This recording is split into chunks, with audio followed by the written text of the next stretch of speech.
E estamos aqui no nosso terceiro episódio da nossa série sobre brand e marca aqui com Lime Muniz, com o Kleber. E eu confesso, eu estou muito ansiosa. E você, Rogério? Eu tô ansioso também, né? Estamos quase chegando aí nos finalmente. Então, hoje acho que é a etapa mais importante que a gente fez até agora, né? Não a mais importante, mas a mais impactante, assim, em termos de, tipo, Que a gente começa a ver os resultados atualização também, do né? resultado, né? Uhum.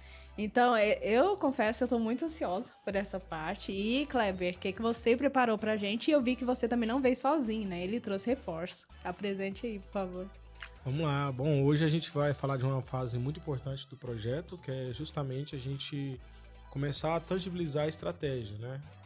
Dos insights que a gente trouxe até aqui, que a gente veio construindo desde a primeira reunião, através do processo de imersão, de entender o que vocês fazem, né? Entender onde vocês estão e para onde vocês querem ir, chegar, né?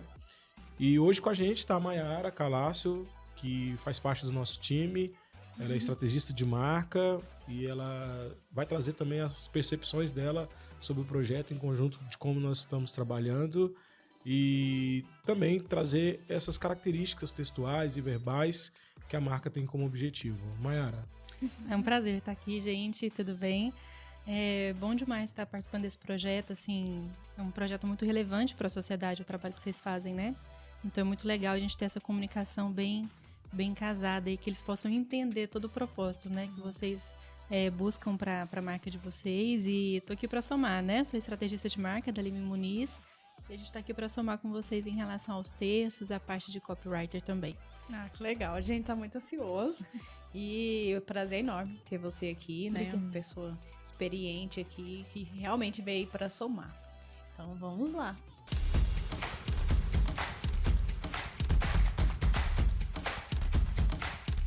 A gente quer começar hoje fazendo aí um overview do projeto, para a gente trazer um panorama do que foi construído até aqui, para a gente caminhar para os próximos passos, né?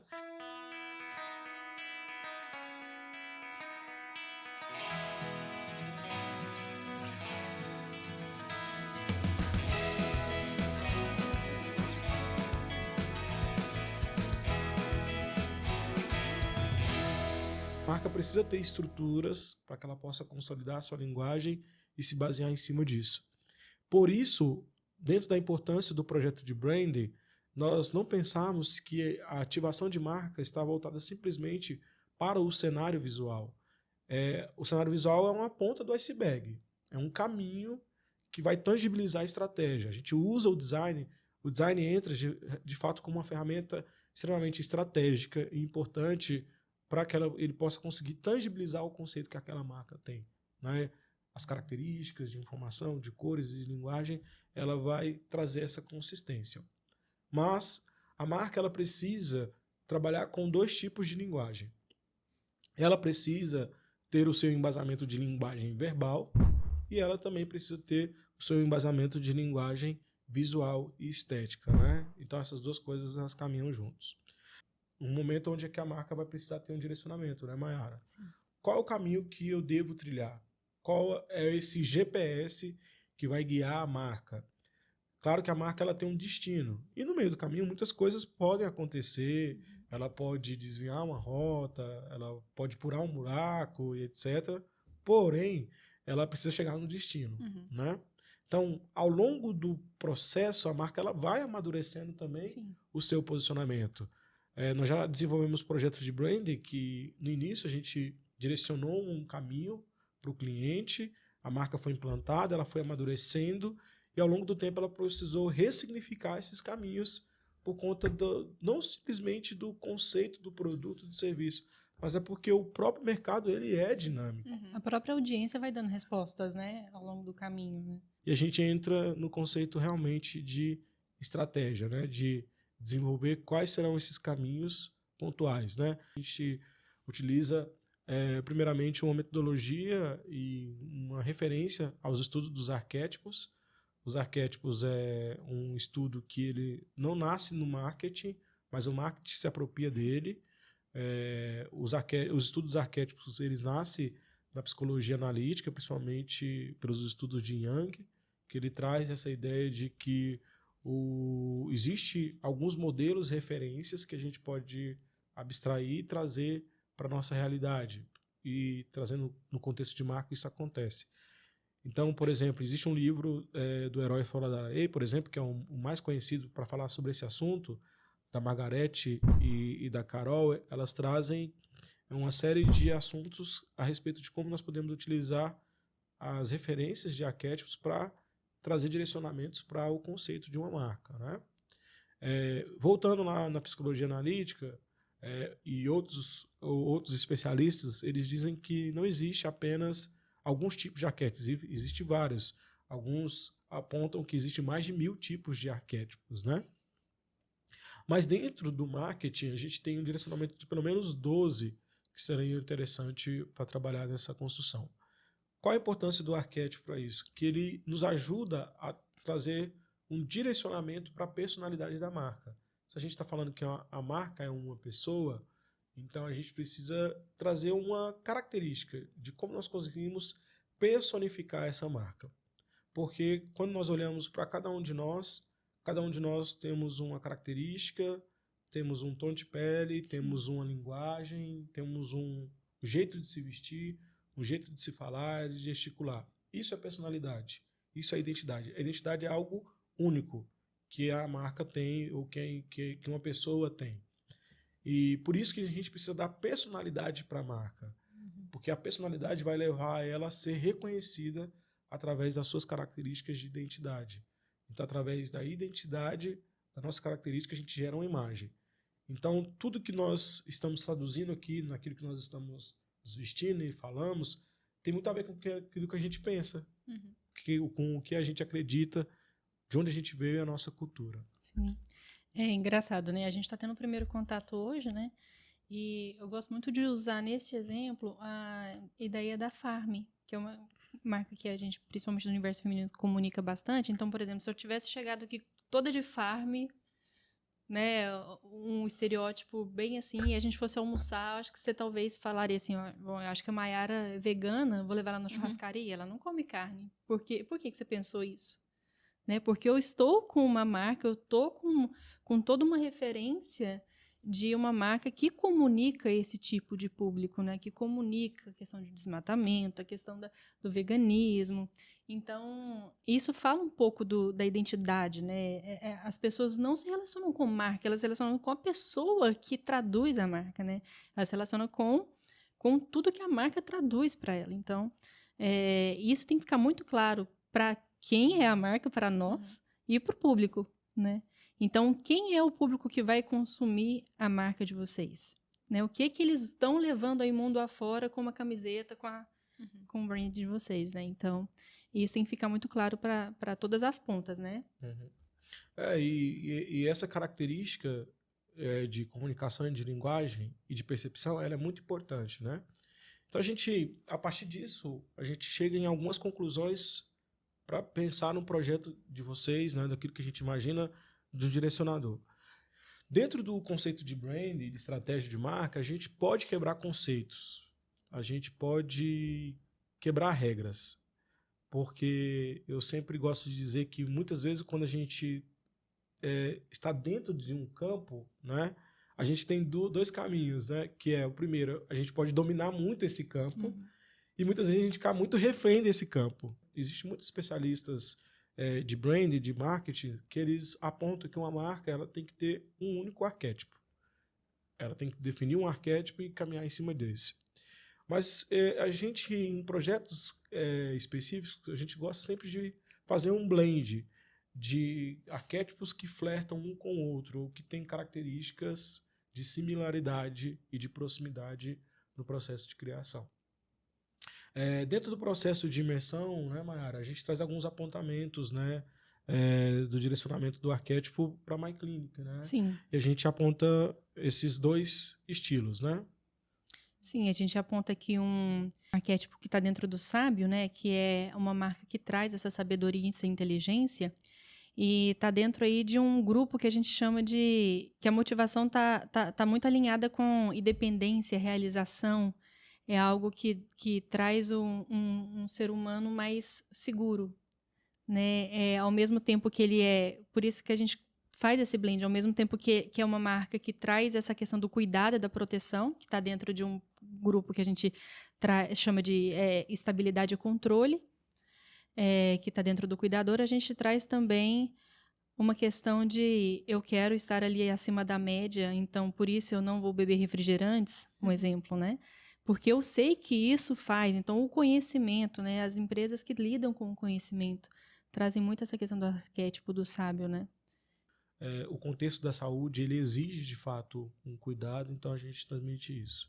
A gente traz um contexto que a gente sempre gosta de ilustrar esse cenário visual, de a gente pensar imagens, né, de pensar em caminhos que estão relacionados ao cuidado, então a gente traz ali um aspecto de sabedoria, de conhecimento, de informação, o aspecto da tecnologia que traz informação e luz também, o senso da ideia de comunidade, de conexão, né, e a ideia também do cuidado. Então esses aspectos são importantes para nós, e quando a gente, além de definir a estrutura do arquétipo, a gente traz também uma característica que está muito voltada para definir os traços dessa personalidade, né, de como essa marca ela vai se performar dentro desses arquétipos, né, e traz essas características. Sim. E a marca, a gente sabe que o objetivo, inclusive, é se tornar cada vez mais acessível, né? Acessível a nível do conhecimento, a nível de linguagem. Então, é uma marca acessível, uma marca moderna. Ela transita ali entre o feminino e o masculino, né? Não dá para a gente jogar para nenhum dos lados, né? Isso é uma vantagem muito grande para nós. Entre o simples e o complexo, ela precisa um pouco de estar um pouco mais do lado do complexo, até para trazer um pouco desse conhecimento mais técnico, né? Porque se a gente também falar só o que a minha avó sabe, não gera essa autoridade, né? Então, mas também a gente não pode ficar lá no 100% complexo. Então, ela traz um pouquinho de complexidade, mas não se esquecendo da acessibilidade lá de cima, né? E essa questão do amigável embora seja uma área também que traz um pouco da autoridade da ciência, da medicina, né? A gente quer muito ir por um caminho do relacionamento, né? Um caminho de confiança, né? A gente quer que a nossa audiência sinta-se confiante com o nosso conteúdo. Então, trazer esse relacionamento mais amigável, mais na empatia, né? E ali entre o divertido e o sério, também a gente tende um pouco mais para a seriedade, porque a gente, né, não pode também se esquecer que a gente está falando de uma coisa muito séria, dos assuntos sérios, né? Então, a gente não pode ir como se fosse uma marca falando de coisas só engraçadas, né? É um assunto relevante. Né? Exatamente, é um assunto muito relevante. E também trazer essa experiência, mas nem tanto para não fugir também, deixar muito distante no meu relacionamento, né? Ele, nossa, sabe tanto que eu jamais vou compreender o que eles estão dizendo. Então, a gente precisa casar bem, isso é bem importante, a gente precisa casar bem os conteúdos nesse sentido, né, Kleber? O nosso direcionamento, na verdade. E o direcionamento, por isso que quando a gente começa a criar um elo, né, a gente vai... O projeto de brand, ele tem que ser uma trama que ele se conecta, tudo se conecta ali dentro daquele cenário, né? Então, dentro desse processo, observar que a partir dessa imersão, desses apontamentos, direcionamentos e os pilares de diretriz, a gente começa então a compreender de fato o que é a marca, a gente começa a dar vida para ela começa então a se tornar algo consistente.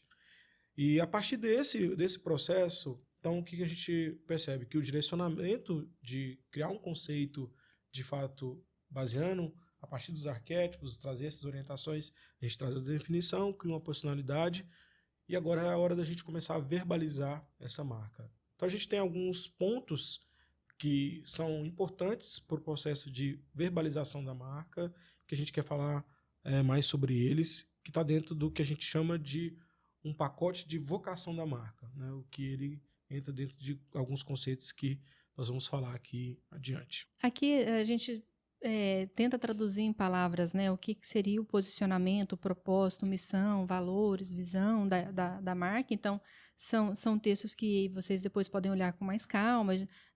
De fato, uma palavra é importante. Então, olha, Mayara, essa palavra não casou muito, vamos fazer as alterações. Então, a gente propõe traduzir em palavras, no discurso aqui, o que seria o posicionamento da marca, né? E aqui é um momento... E esse é um processo... Laboratório junto, né? Junto, é bem democrático isso. Sim. Nossa ideia é construir isso, porque é importante que vocês se vejam dentro dessa linguagem que a gente está propondo para a marca. Esse casamento tem que acontecer primeiro em vocês, né? Acho que reflete bem o que a gente deseja como marca e até um pouco do que a gente faz, mas sem essa clareza, né? Acho que está bem dentro. Dentro disso, nós temos aqui o propósito, né? O que é o que motiva vocês, né?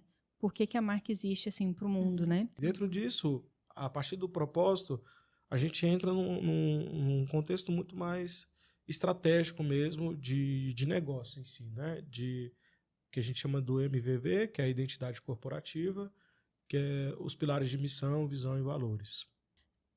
A gente propõe aqui 4 valores, mas vocês falassem, olha, Mayara, eu acho interessante a gente sempre pensar em valores assim, ainda que a minha marca esteja na mão de uma outra pessoa, que seja futuramente daqui 30, 40 anos, de um filho, não sei, alguém que vá suceder vocês, o que são os valores que não podem deixar de existir dentro da marca, né? Dentro desses pilares, existem 2 pontos que eles virão logo depois da definição de name, que também entra na fase de verbalização da marca, que é justamente o manifesto que a gente sempre propõe para a marca, de como ela quer se expressar, e a tagline, que vai acompanhar a síntese do posicionamento. De tudo isso que a gente quer falar e sintetizar isso de uma maneira mais objetiva, né? Bem, então, o DNA, a gente constrói ele a partir do que a gente chama de plataforma, que ele vai construir os pilares de, principalmente, o propósito que a marca tem, o que ela é, o que o negócio faz de fato e como ela comunica isso. A plataforma ela é um documento importante dentro do projeto de branding, porque ele é o direcionador, ali tem um resumo. É um resumão de tudo. De todo o DNA, então, onde que vocês devem olhar para ele e ele vai ser um direcionador, um balizador estratégico para execução, tanto de promessa interna e a relação com o cliente, aquilo que vocês se propõem, né? Bem, então aqui na plataforma a gente tem tudo isso que a gente já falou, né, a respeito disso, do que a marca é, os seus atributos e valores. Aqui a gente tem a experiência de como que vocês vão proporcionar a experiência para a marca, trazendo toda essa estrutura de uma plataforma de educação e a inovação com a confiança, e ali a comunicação, né, de como a marca vai trazer a sua linguagem e as características do conteúdo. Voltando um pouco atrás, a gente tem como base, então, essa ideia de que a marca sempre ela vai se basear numa personalidade, voltando nessa ideia do arquétipo. Então, esse vai ser o direcionador de como que nós vamos propagar o nosso conteúdo e a relação com o nosso cliente, baseado nesses conceitos de sabedoria, de conhecimento e de cuidado. Então, tudo isso vai ser uma trama que chega até esse momento de definição de estratégia. E é claro que dentro desse processo a gente tem uma estrutura que o que nós queremos construir na mente dos nossos clientes, consumidores e as pessoas que relacionam com a marca. Eles têm um contato com um atributo físico, que inicialmente é a identidade, como nós dissemos lá atrás, a identidade visual e os canais de comunicação, eles têm esse objetivo de criar a percepção da imagem, correto? Só que nós temos uma ideia de que dentro desse atributo verbal vem a ideia do nome, cognitivo, uma comunidade que está dentro do contexto da saúde, que tem a sua atuação principalmente nos canais digitais, e logo depois o subjetivo, né? O que ela entrega de fato, né? Quando eu olho para esse nome, eu olho para essa marca, qual é o subjetivo que eu tenho, né? Então, hoje a gente pode olhar para a marca da Azul Companhias Aéreas. A gente, só de ver a logo, a gente já tem a cognição que ela é uma companhia aérea. E a gente, no subjetivo, a gente já imagina que ela vai ter um bom voo, uma boa experiência, nós vamos ter um bom atendimento, etc. Né? Bem, então, em resumo, a gente quer construir toda essa linguagem, essas características. Agora entra um ponto importante na verbalização da comunicação da marca, que a gente chama de identidade verbal. Quais são os cenários proprietários, os caminhos que a marca vai construir no sentido de linguagem, que entra muito no aspecto de tom de voz. O tom de voz é justamente o que identifica uma marca, né? A linguagem que ela utiliza, se ela pode falar gírias ou não, se ela vai ter um conteúdo mais técnico ou um pouco mais dinâmico. Ele, em algum momento, ele vai ter uma característica mais técnica, mas em outro momento ele pode quebrar isso. Então, essa definição é importante também como um direcionador estratégico para a marca, né, Mayara? Sim. E aqui a gente entra com o conceito do tom de voz. O tom de voz é isso que o Kleber está explicando. Assim, é algo que a gente tem que falar de maneira bem uniforme, do mesmo jeito, mas respeitando as características de cada plataforma, né? Isso a gente sabe bem, né? Então, essa forma como a marca vai se expressar, ela tem que estar bem consistente, assim, em todos os patamares aí, desde o atendimento com seu cliente até legendas, enfim. A gente propõe para a marca um tom de voz que seja dinâmico, importante, né? Porque, principalmente nessa área da saúde, as informações elas mudam com muita rapidez, né? Então, um tom de voz que seja dinâmico, as pessoas entendam que vocês estão antenados, mas de forma consistente, né? Com aquela autoridade, né? Mas integrado em todos os canais utilizados, mas que busca aquele equilíbrio entre o humanizado, descomplicado, e informações mais profundas, que estão além do conhecimento que nós já temos, né? Então, aqui que está o parangolê do tom de voz de vocês, assim, a gente trazer, sempre se lembrar de que eu preciso ser descomplicada, humanizada, mas sem se esquecer que eu sei mais, eu sou o experiente, o sábio cuidador. Então, trazer informações um pouco mais profundas, visando com o objetivo de reforçar a autoridade dos profissionais que estão aqui, mas sem deixar os públicos perdidos nos termos. Então, ora, o que significa na prática? Ora, a gente vai precisar usar os termos até para educar o público também, né? Então, e ora, a gente vai precisar tirar o termo para a pessoa ser captada ali por aquela informação, né? Todo esse processo de plataforma de marca, a definição de tom de voz, ele vai ser um norteador, né, para fazer com que a marca ela possa performar dentro desse cenário. É claro que a marca ela tem que ser, ela tem que ter duas palavras importantes. Ela precisa ser consistente, porém ela tem que ser flexível também, para que ela possa adaptar e trabalhar essa linguagem em vários tipos de canais de comunicação. Consistência, né, com os valores e objetivos, mas mesmo assim não deixar de ter adaptação com os diferentes canais. Exatamente. Quando eu observo sempre essa questão do arquétipo e de como ele pode ser um importante direcionador dentro do processo de criar uma personalidade para uma marca, é como se a gente imaginasse uma mãe. Por exemplo, a Mayara é mãe e ela tem filhos de diferentes idades. A Mayara, ela continua sendo a Mayara, tem a sua personalidade, a sua característica.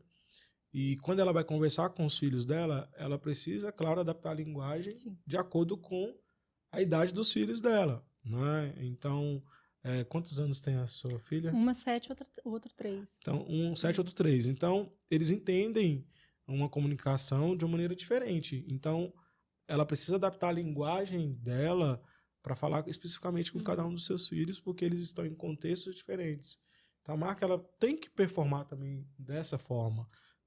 E especialmente essa questão dos títulos, a gente preza muito por eles, porque é aquele primeiro impacto, né? Então, assim, dentro de um podcast no Spotify ou no YouTube, a gente tem aí a audiência tá assim, beleza, eu vou ouvir 2 horas aqui. Então, você tem tempo para explicar o que é endodontia, quais são todas as etapas. Você tem ali um tempo.